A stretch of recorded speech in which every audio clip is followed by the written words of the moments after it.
Hey everybody, it's Rick. Welcome to the lobby of our church. Welcome to Pastor Have You Seen This? A segment where one of the pastors of our church, it's me or Alex, will just kind of see some internet content, we'll respond to it.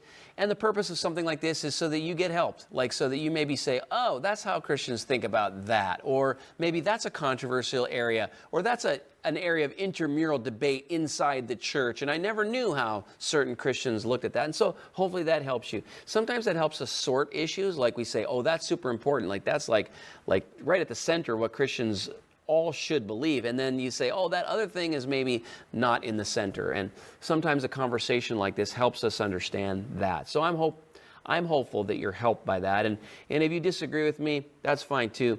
Write a comment in the comment section and we will start a conversation, and sometimes that can be half the fun. All right, so without further ado, here is my cold take on this internet content.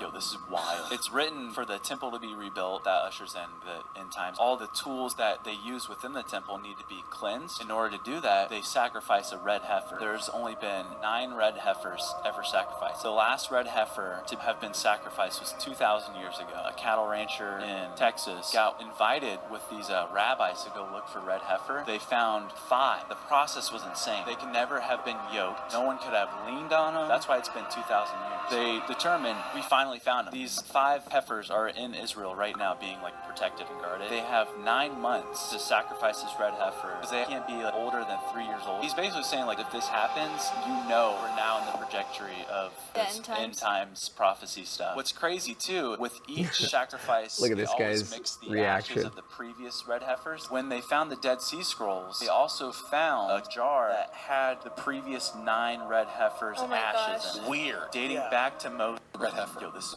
Did they though?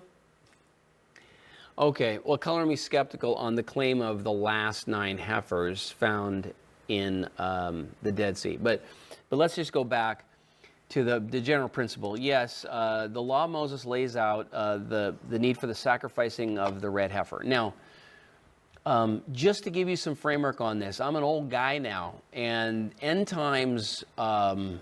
The end times is a bit of a cottage industry of books and internet content that it just sometimes gets a lot of play.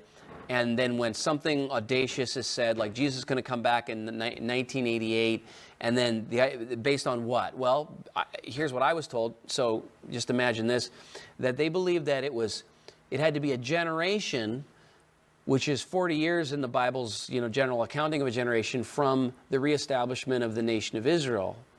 So that all sounded very biblical. A generation, 40 years, 1948, Israel was established. 1988, Jesus was going to come back. It was within a generation. Because why?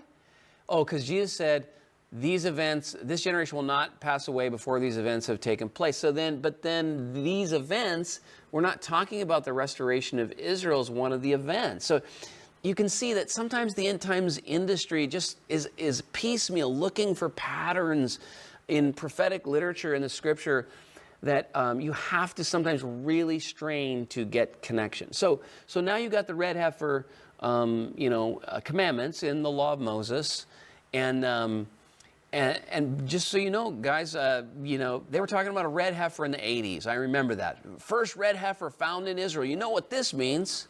This means we're this close to the end times. And so I know this is super controversial, and good-hearted, Bible-believing Christians have a variety of different opinions about this. So talk about secondary issues. Let's put this solidly in the camp of a secondary issue about which Christians should not disfellowship over.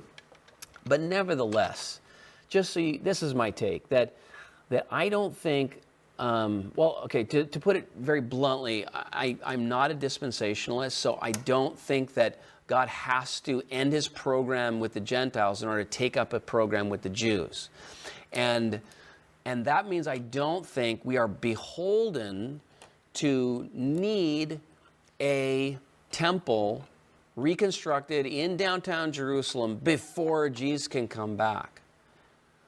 And the only reason to believe that is if you take Jesus' Olivet Discourse, where he talks about the signs of his second coming, and you realize that he talks very plainly there about the abomination of desolation. He talks about the temple being desecrated.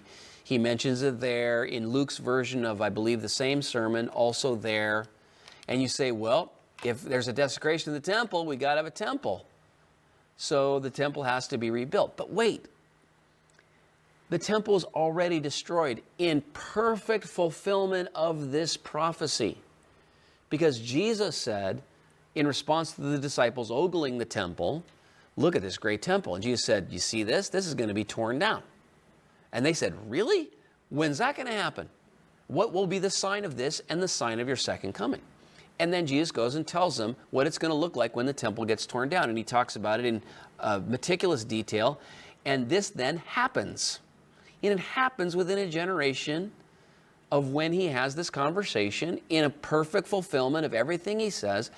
And so what is happening in this video is we're completely discounting one of the most amazing fulfillments of prophecy in the Bible. And we're just sort of minimizing it. It's like, oh yeah, well yeah, the temple was destroyed that one time, but it's going to happen again. Because in order for Jesus to come back, and all these signs that must precede his second coming, well, one of them is the desecration of the temple, and Jesus hasn't come back yet, so that means we need a temple. Well, but why? Like, see, we've again, and the answer to that is way too long for this video, but the answer to that why is because we have to have a very complicated end time scenario where God's program with the Gentiles ends, his program with the Jews gets taken up again. In order for that to happen, they need to rebuild the temple, and then all this Mosaic law has to come back online. And I would be lying if I said I don't think that there's a faction inside of Israel among the conservative Jewish community that wants a temple to be rebuilt on the Temple Mount. But I can sure tell you that most don't. Most Jews in modern Israel don't, because it's a secular state, and most Jews are non-believing. Most Jews are non-believing. So you say, well, then is the Reformation of Israel not significant biblically? Oh, there I'm torn. I got to tell you guys, honestly, I am torn. I'm torn biblically because I don't think the temple needs to be rebuilt, because Jesus already, whatever needed to be fulfilled was already fulfilled in 70 AD on that score. And yes, I think we are awaiting other signs to be fulfilled that Jesus mentions before the second coming. But then why would I hesitate about the significance of Israel being reformed? Again, it's a secular state. It's not a Mosaic state at all. So if we think that God is restarting his program with the Jews as his own chosen people living under the Mosaic law, and then Jesus comes back to show he is the fulfillment of the prophet that Moses predicts, all that kind of stuff. What causes me pause on the significance issue is that Jesus said Jerusalem will be trampled on by the Gentiles until the times of the Gentiles are complete. And it would seem to me then that the reestablishment of Jews in their ancestral homeland suggests that the times of the Gentiles are coming to a close. The times of the Gentiles trampling on the holy city. And so right now the Jews basically have full control of their own holy city, except for the Temple Mount and the Muslim Christian quarter in Jerusalem, downtown Jerusalem. I've been there, and weird tensions in that part of the city. But anyhow, it just shows unequivocally that Gentiles, I guess, still trample on Jerusalem, if you want to call it that. Right? Because the Gentiles created that partition agreement, and the Gentiles are still trampling on Jerusalem officially. And could we see, because of the reformation of the state of Israel, a time where the times of trampling would come to a close? I think perhaps, yes. So that causes me to think that the reformation of the nation of Israel is not insignificant in terms of the end times. But this idea that we have to have a temple, and then you're lobbying for that, and then Jews, conservative Jews, And Christians who want to see Jesus come back are sort of lobbying for that temple to be rebuilt. And everybody knows, of course, what that would take. It would take the Dome of the Rock to be out or leveled or something, which we all know would be, World War III. The entire nation of Islam, 1.5 billion people, would rise up at such a thing. So, it's not like that's out of the realm of possibility for an omnipotent God to accomplish. I just don't think it's necessary, and we don't need to lobby for that. Jesus is coming back right on time, just right on time, not a day early and not a day late. So I don't think we have to get anxious about this and then wrap ourselves around this, especially from a pre-tribulationist perspective, where these people are clearly believing that the red heifer means that the sacrificial system will start up, but it will only start up after the rapture.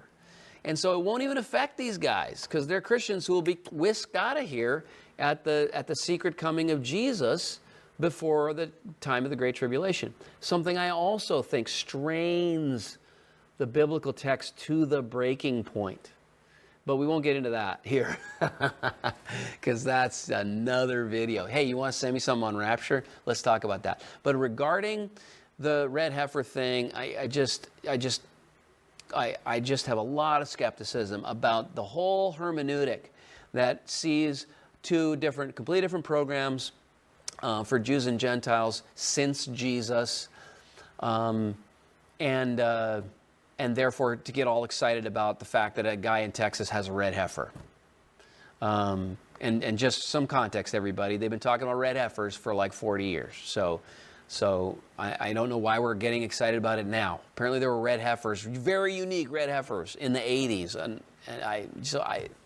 sorry, I'm rambling now. That's my take on the red heifer. So that's it for this round of Pastor, have you seen this? We'll see you again. Send in your content to social@ac3.org. See you later.